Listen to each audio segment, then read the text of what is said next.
మన దగ్గర ప్లాట్ కొన్న వాళ్ళందరూ మన కాటేజెస్ లో సకుటుంబంగా బస్ చేయవచ్చు. తెలుసు కదా, మన దగ్గర మద్యపానం ధూమపానం నిషేధం. డబుల్ బెనిఫిట్ ఆఫర్ తో సిర్లసీమ 2 ఇందిరమ్మ ఇళ్ల నిర్మాణానికి రాష్ట్ర ప్రభుత్వం శ్రీకారం చుట్టింది. మరికొద్ది సేపట్లోనే సీఎం రేవంత్ రెడ్డి ఈ పథకాన్ని అట్టహాసంగా ప్రారంభించబోతున్నారు. భద్రాచలంకు మరికొద్ది సేపట్లో సీఎం రేవంత్ రెడ్డి రాబోతున్నారు. 6 గ్యారంటీల హామీల అమల్లో భాగంగా అత్యంత ప్రతిష్టాత్మకంగా భావిస్తున్నటువంటి ఇందిరమ్మ ఇళ్ల పథకాన్ని కూడా ఇక్కడే ప్రారంభించబోతున్నారు సీఎం రేవంత్ రెడ్డి. ఇందిరమ్మ ఇళ్ల పథకానికి సంబంధించి అసలు ఇల్లు ఏ విధంగా ఉంటుంది, దాదాపు ఈ ఇళ్లను ఎన్ని ఇళ్లు నిర్మిస్తారు, ప్రభుత్వం లబ్ధిదారుల ఎంపిక ప్రక్రియ ఏ విధంగా చేపడుతుందన్న అంశంపై ఇప్పటికే రాష్ట్ర వ్యాప్తంగా ఉత్కంఠ కొనసాగుతుంది. కొన్ని లక్షల మంది ఇప్పటికే ప్రజాపాలనలో దరఖాస్తులు చేసుకుని ఉన్నారు. మీకు ఎక్స్క్లూజివ్ గా చూపించే ప్రయత్నం చేస్తున్నాను. ఇందిరమ్మ ఇల్లు ఏ విధంగా ఉంటుంది, ఆ మోడల్ నమూనా ఇళ్లను కూడా మీకు చూపిస్తున్నాను. ప్రస్తుతం 400 గజాల్లో ఇందిరమ్మ ఇంటిని నిర్మిస్తారు. ఖాళీ స్థలం లేని వాళ్ళకి ఖాళీ స్థలంతో పాటు ₹5 లక్షల వ్యయాన్ని కూడా ఇంటి నిర్మాణం కోసం ప్రభుత్వం వ్యయం చేయబోతుంది. ప్రస్తుతం ఆ మోడల్ నమూనాను కూడా మీకు చూపిస్తుంది. గతంలో బీఆర్ఎస్ ప్రభుత్వ హయాంలో డబుల్ బెడ్రూమ్ ఇల్లు పథకాన్ని ప్రవేశపెట్టింది. దాదాపు ₹5 లక్షల వరకు ఆ ఇంటి నిర్మాణం కోసం కూడా గత ప్రభుత్వం అయితే ఖర్చు పెట్టింది. కానీ పూర్తి స్థాయిలో లబ్ధిదారులకు రాష్ట్ర వ్యాప్తంగా ఉన్నటువంటి నిరుపేదలకు ఇల్లు అందలేదని ఒక అపవాద గత ప్రభుత్వం అయితే మూటగట్టుకుందని చెప్పుకోవాలి. కానీ ఈసారి ఇందిరమ్మ ఇళ్ల విషయంలో ప్రభుత్వం చాలా స్పష్టమైనటువంటి మార్గదర్శకాలతో ముందుకు వెళ్తుంది. ప్రస్తుతం ఆ ఇంటి నమూనాను కూడా మీకు చూపించే ప్రయత్నం చేస్తున్నాను. ఇందిరమ్మ ఇల్లు ఈ విధంగా ఉంటుంది. 400 గజాల్లో ఇంటిని నిర్మిస్తారు. ప్రస్తుతం మనం చూడొచ్చు డబుల్ బెడ్రూమ్, ఒక 2 బెడ్రూమ్స్ తో పాటు ఒక hall, kitchen, bathroom and ventilation facility కూడా పూర్తిగా ఉండే విధంగా ఇంటిని నిర్మించేందుకు ఇప్పటికే గృహ నిర్మాణ శాఖ ఆధ్వర్యంలో నమూనాను కూడా సేకరించారు. దానికి సంబంధించి మోడల్ డిజైన్ ని కూడా మీకు చూపించే ప్రయత్నం చేస్తున్నారు. మరి కొద్దిసేపట్లోనే రేవంత్ రెడ్డి ఈ పథకాన్ని లాంఛనంగా ప్రారంభించబోతున్నారు. ఈ పథకాన్ని ప్రారంభించేందుకు దాదాపు రేవంత్ రెడ్డితో పాటు ఇతర సహచార మంత్రుల బృందం అంతా కూడా భద్రాచలంకు తరలి రాబోతున్నారు. ప్రధానంగా అభయహస్తం అనే ఒక ట్యాగ్ లైన్ ని కూడా ప్రస్తుతం ఇందిరమ్మ ఇంటి నిర్మాణంపై పూర్తిగా ముద్రించబోతున్నారు. అభయహస్తం ఏ పథకాలు కాంగ్రెస్ ప్రభుత్వం ప్రవేశపెట్టిందో ఆ పథకాలన్నింటినీ కూడా ఆ ఇంటి మొదటి భాగంలోనే ఉంచబోతున్నారు. ప్రస్తుతం ఎంట్రన్స్ రూమ్ ఈ విధంగా ఉంటుంది. పూర్తిగా మోడల్ డిజైన్ చూడొచ్చు. చుట్టూ కూడా ఒక పారిగోడ నిర్మించబోతున్నారు. వెంటిలేషన్ ఫెసిలిటీ కూడా పూర్తి స్థాయిలో నిర్మించబోతున్నారు. కాంగ్రెస్ పార్టీ యొక్క 3 రంగుల చిహ్నాలను కూడా ఆ ఇంటిపై ముద్రించబోతున్నారు. చాలా స్పష్టంగా గతంలో వైఎస్ఆర్ హయాంలో ఇందిరమ్మ ఇళ్లను ఏ విధంగా అయితే తీసుకొచ్చారో ఆ మోడల్ ఆ తరహానే మళ్ళీ ప్రస్తుతం ఉన్నటువంటి కాంగ్రెస్ ప్రభుత్వం కూడా అదే తరహాలో మోడల్ నమూనాను అయితే రూపొందించింది చెప్పుకోవాలి. దీనికోసం గృహ నిర్మాణ శాఖ, ఇంజనీరింగ్ శాఖ అధికారులు చాలా వ్యయ ప్రయాసాలు కూర్చి ఈ డిజైన్ తయారు చేశారు. చాలా స్పష్టంగా అంటే డబుల్ బెడ్రూమ్ ఇంటికి దీనికి చాలా భేదం చాలా స్పష్టంగా కనిపిస్తుంది. చాలా విశాలమైనటువంటి స్థలంలో ఇంటి నిర్మించేందుకు కసరత్తు చేస్తున్నారు. ఇండివిజువల్ గా ప్రస్తుతం ఇంటిని నిర్మించబోతున్నారు. ప్రస్తుతం మీకు టీవీ స్క్రీన్ పై కూడా నేను ఎక్స్క్లూజివ్ చూపించే ప్రయత్నం చేస్తున్నారు. ముందుగా ఈ పూర్తిగా ఎంట్రన్స్ నుంచే ఎంట్రన్స్ రూమ్ ఒకటి ఉంటుంది. ఆ తర్వాత బెడ్రూమ్ 12.5 x 10.5 ఇంచెస్ లో బెడ్రూమ్ ఒకటి ఇచ్చారు. ఆ తర్వాత వాష్రూమ్ కావచ్చు, ఇతరత్ర టాయిలెట్ కావచ్చు, కిచెన్ కావచ్చు, చాలా స్పష్టంగా చాలా విశాలమైనటువంటి కిచెన్ కూడా ఇచ్చారు. 6.9 x 10 ఇంచెస్ విడ్త్లో ఒక కిచెన్ కూడా రూపొందించారు. ఆ తర్వాత 9 x 10 ఇంచెస్ లో పూర్తిగా ఎంట్రన్స్ రూమ్ ని కూడా ప్రస్తుతం రూపొందించారు. ఇది మోడల్ డిజైన్ అన్నమాట. ఇదే విధంగా స్పష్టంగా రాష్ట్ర వ్యాప్తంగా దాదాపు 20 లక్షల మంది లబ్ధిదారులకు ఇందిరమ్మ ఇళ్లను ప్రభుత్వం మంజూరు చేయబోతుంది. ప్రతి నియోజకవర్గానికి 3,500 చొప్పున ఇందిరమ్మ ఇల్లు ఇవ్వాలని ప్రభుత్వం లక్ష్యంగా పెట్టుకుంది. ఇప్పటికే ప్రజాపాలనలో దాదాపు 80 లక్షల దరఖాస్తులు ఇందిరమ్మ ఇళ్ల కోసం వచ్చాయి. అయితే ప్రధానంగా గత ప్రభుత్వాల హయాంలో ఎవరైతే డబుల్ బెడ్రూమ్ కానీ లేదంటే వైఎస్ఆర్ హయాంలో గత కాంగ్రెస్ ప్రభుత్వ హయాంలో వచ్చినటువంటి గృహ మంజూరుకు సంబంధించి ఎవరైతే లబ్ధిదారులు ఉన్నారో వాళ్ళందరినీ కూడా అనర్హులుగా గుర్తిస్తున్నారు. కేవలం ప్రస్తుతం ఉన్నటువంటి ప్రభుత్వం రేషన్ కార్డు ప్రామాణికంగా గతంలో ఇందిరమ్మ ఇళ్లకు కానీ డబుల్ బెడ్రూమ్ ఇళ్లకు కానీ అర్హులుగా భావించినటువంటి లబ్ధి పొందినటువంటి వారిని ప్రస్తుతం అనర్హులుగా భావిస్తున్నారు.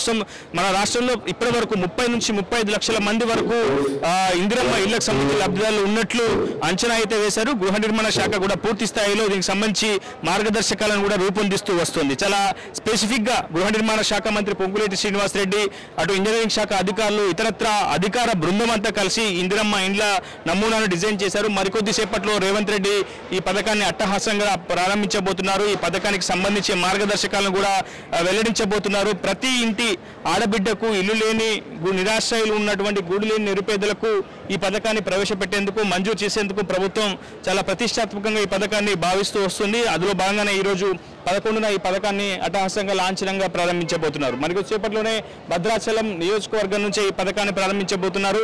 రేవంత్ రెడ్డితో పాటు దాదాపు సహచర మంత్రుల బృందం అంతా కలిసి ఈ పథకాన్ని ప్రారంభించబోతున్నారు. చాలా స్పెసిఫిక్గా పూర్తిగా మీకు చూపించే ప్రయత్నం అయితే చేస్తుంది ఆర్టీవీ.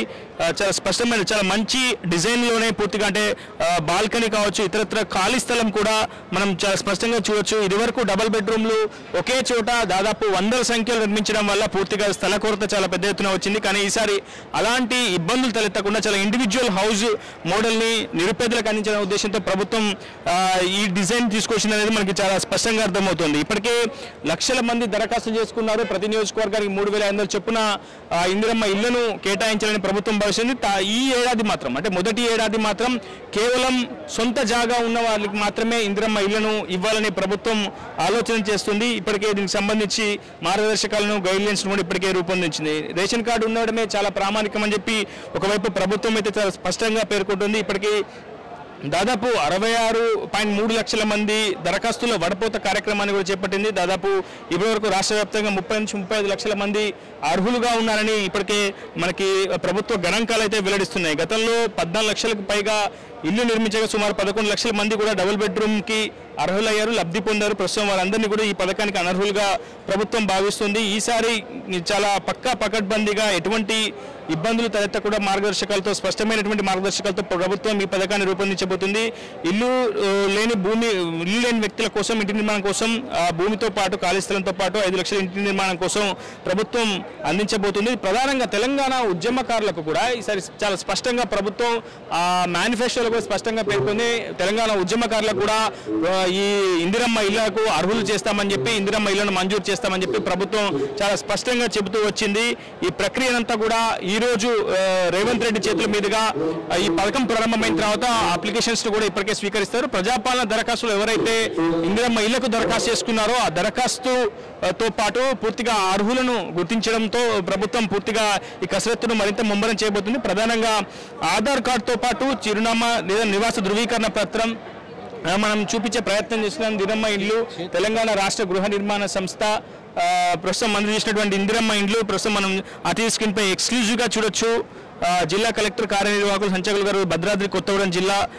సో ఈ ఉత్తర్వులు కూడా సీఎం రేవంత్ రెడ్డి చేతుల మీదుగా ఇవ్వబోతున్నారు. రేవంత్ రెడ్డి ఇప్పటికే లబ్ధిదారుల ఎంపిక ప్రక్రియను కూడా ప్రభుత్వం ప్రారంభించింది. మొదటి బిల్లు బేస్మెంట్ నిర్మించిన తర్వాత ₹1,00,000, రెండవ బిల్లు గోడలతో సహా రూఫ్ లెవెల్ అయిన తర్వాత ₹1,00,000, మూడవ బిల్లు స్లాబ్ పూర్తయిన తర్వాత ₹2 లక్షల, ఇంటి ప్లాస్టింగ్ తలుపులు రంగులు ప్రభుత్వం ఆమోదించిన చిహ్నం అమర్చిన తర్వాత ₹1,00,000, మొత్తంగా ₹5 లక్షల ప్రభుత్వం ఇంటి నిర్మాణం కోసం ఇవ్వబోతుంది. ఈ ఉత్తర్వులను కూడా మరికొద్దిసేపట్లో సీఎం రేవంత్ రెడ్డి చేతుల మీదుగా లబ్ధిదారులకు ఇవ్వబోతున్నారు. ప్రస్తుతం ఆ ఇందిరమ్మ ఇళ్లను కూడా మీకు చూపిస్తున్నాను. ఇదే మోడల్లో మరికొద్దిసేపట్లో కొంతమంది లబ్ధిదారులకు సీఎం రేవంత్ రెడ్డి చేతుల మీదుగా స్వయంగా ఉత్తర్వులు కూడా అందించబోతున్నారు. ఇప్పటికే లబ్ధిదారుల ఎంపిక ప్రక్రియను కూడా భద్రాద్రి కొత్తగూడెం జిల్లా కలెక్టర్ ప్రియాంక చేశారు. మరికొద్దిసేపట్లోనే సభా ప్రాంగణానికి వచ్చే లబ్ధిదారులకు సీఎం రేవంత్ రెడ్డి ఇందిరమ్మ ఇళ్లకు సంబంధించినటువంటి ఉత్తర్వులు అందజేస్తారు. దాదాపు చాలా భారీ మొత్తంలో మహిళలు సభా ప్రాంగణానికి చేరుకుంటున్నారు. ఎందుకంటే రాష్ట్రంలోనే 6 గ్యారంటీల హామీల అమల్లో అత్యంత ప్రతిష్టాత్మకంగా ఇందిరమ్మ ఇల్లు పథకాన్ని రాష్ట్ర ప్రభుత్వం భావిస్తుంది. ప్రజలు కూడా చాలా ఉత్కంఠగా ఎదురు చూస్తున్నారు. ఒక్కో గ్యారంటీ అమలు తీరుపై కూడా ప్రభుత్వంపై అటు ప్రజలు చాలా నిశ్చితంగా గమనిస్తున్న పరిస్థితి. చాలా సక్సెస్ఫుల్ రేట్తో ప్రభుత్వం ముందుకు వెళ్తుందనేది ప్రస్తుతం ఉన్నటువంటి సభా ప్రాంగణం చేరుకుంటున్నటువంటి మహిళలను చూస్తే మనకు స్పష్టంగా అర్థమవుతుంది. ఎక్కడ ఎటువంటి ఇబ్బందులు లేకుండా ఇప్పటికే సీఎం రేవంత్ టూర్కి సంబంధించి అటు భారీ భద్రత నడమ అయితే టూర్ ఏర్పాట్లు అయితే కొనసాగుతున్నాయి. కాంగ్రెస్ నేతలు కావచ్చు, పార్టీ శ్రేణులు కావచ్చు ఈ సభను సక్సెస్ చేయాలని పెద్ద ఎత్తున సభా ప్రాంగణం చేరుకుని ఏర్పాట్లను ముమ్మరం చేశారు. ఇప్పటికే గృహ నిర్మాణ శాఖ మంత్రి పొంగులేటి శ్రీనివాసరెడ్డితో పాటు డిప్యూటీ సీఎం బట్టి విక్రమార్క ఇతర కేబినెట్ సభ్యులంతా కలిసి సీఎం రేవంత్ తో ఈ సభా ప్రాంగణానికి చేరుకుంటారు. మరి కొద్దిసేపట్లోనే లబ్ధిదారులకు రేవంత్ ఇందిరమ్మ ఇళ్లకు సంబంధించినటువంటి పట్టాను కూడా మంజూరు చేస్తారు. ప్రస్తుతం మనం మీకు చూపించే ప్రయత్నం చేస్తున్నాను. పూర్తిగా ఇది ఉత్తర్వులు ఏ విధంగా ఉంటాయి, అసలు ఏ విధంగా ఉంటాయి మీకు చూపించే ప్రయత్నం చేస్తున్నాం. ఎస్, ఇది అతి స్క్రీన్ పై మీరు ఎక్స్క్లూజివ్ చూడొచ్చు. ఇందిరమ్మ ఇల్లు తెలంగాణ రాష్ట్ర గృహ నిర్మాణ సంస్థ ఆధ్వర్యంలో ఉత్తర్వులు ఇదంతా కూడా నమూనాలు మీరు చూస్తున్నారు. ఇప్పటికే హడ్కో కూడా 3,000 కోట్ల రూపాయల రుణం మంజూరు చేసింది. రాష్ట్ర వ్యాప్తంగా 95,000 పైచీలకు ఇళ్లకు హడ్కో కూడా రుణం మంజూరు చేసింది. దాదాపు అర్బన్ ప్రాంతాల్లో 50,000 పైచీలకు ఇళ్లను, అదేవిధంగా రూరల్ ప్రాంతాల్లో 50,000 పైచీలకు, అర్బన్ ప్రాంతాల్లో 35,000 పైచీలకు ఇళ్ల మంజూరుకు హడ్కో కూడా రుణం మంజూరు చేసింది. తెలంగాణ స్టేట్ హౌసింగ్ కార్పొరేషన్ కింద ఈ నిధుల వ్యయం అంతా కూడా జరగబోతుంది. పూర్తిగా జిల్లా వ్యాప్తంగా గృహ నిర్మాణ శాఖ అధికారులతో పాటు ఇంజనీరింగ్, జిల్లా కలెక్టర్ ఈ పథకాన్ని అమలుని పర్యవేక్షిస్తూ ఉంటారు. అర్హులను, లబ్ధిదారుల ప్రక్రియను కూడా పూర్తి స్థాయిలో నిబంధనలకు అమల్లో లోబడి పూర్తిగా ఈ ప్రక్రియ అంతా కూడా, ఎంపిక ప్రక్రియ అంతా కూడా సాగుతుంది. దాదాపు 5 లక్షల రూపాయలు, అంటే గతంలో డబుల్ బెడ్రూమ్ ఇల్లు పూర్తిగా నిర్మించిన తర్వాత బీఆర్ఎస్ ప్రభుత్వం లబ్ధిదారులకు అందజేసింది. కానీ ఇక్కడ మాత్రం చాలా స్పష్టంగా దశల వారీగానే నిధుల మంజూరు చేయబోతుంది ప్రభుత్వం. మనం స్పష్టంగా చూడొచ్చు. బేస్మెంట్ నిర్మించిన తర్వాత ₹1,00,000 ఇస్తారు, గోడలతో సహా రూఫ్ లెవెల్ అయిన తర్వాత మరో ₹1,00,000, స్లాబ్ పూర్తయిన తర్వాత మరొక ₹2,00,000, ప్లాస్టింగ్, తలుపులు, రంగులు ప్రభుత్వం చిహ్నం అమర్చిన తర్వాత మరో ₹1,00,000, ఇలా ₹5,00,000 వ్యయాన్ని ప్రభుత్వం భరించబోతుంది. రాష్ట్ర వ్యాప్తంగా దాదాపు 20 లక్షల ఇళ్ల మంజూరుకు ప్రభుత్వం శ్రీకారం చుట్టింది. దశల వారీగా తమ లక్ష్యాన్ని చేరుకుంటామని ఇప్పటికే గృహ నిర్మాణ శాఖ మంత్రి పొంగులేటితో పాటు సీఎం రేవంత్ రెడ్డి స్పష్టంగా చెప్తున్నారు. చాలా పెద్ద మొత్తంలో మహిళలు సభా ప్రాంగణానికి చేరుకుంటున్నారు. సీఎం రేవంత్ చేతుల మీదుగా మరి కొద్దిసేపట్లోనే ఇందిరమ్మ ఇళ్ల పథకాలకు సంబంధించిన ఉత్తర్వులను లబ్ధిదారులు అందుకోబోతున్నారు. ఇప్పటికే లబ్ధిదారుల ఎంపిక ప్రక్రియను కూడా ప్రభుత్వం కసరత్తు చేసింది. ప్రధానంగా ఆధార్ కార్డు, గతంలో ఎటువంటి ఇల్లు లేదని దానికి సంబంధించిన ధృవీకరణ పత్రం, ఆ తర్వాత ఇతరత్ర ప్రభుత్వం గుర్తించినటువంటి సంబంధిత గుర్తింపు కార్డులు సమర్పించడంతో పాటు ప్రజాపాలనలో దరఖాస్తు చేసుకుని ఉంటేనే ఈ ఇందిరమ్మ ఇళ్లకు అర్హులవుతారని ప్రభుత్వం చెబుతూ వస్తుంది. ఈ ప్రక్రియను మరింత ముమ్మరంగా చేసేందుకు ఇప్పటికే సంబంధిత శాఖ అయితే ముమ్మర కసరత్తును ప్రారంభించాయి. ఇది వీడియో రిపోర్టర్ ఉదయ టీవీ భద్రాచలం నుంచి. మరిన్ని వీడియోస్ కోసం ఛానల్ ని సబ్స్క్రైబ్ చేయండి. లేటెస్ట్ అప్డేట్స్ కోసం వాట్సాప్ ఛానల్ ని ఫాలో చేయండి. అండ్ లింక్ డిస్క్రిప్షన్ లో ఉంది.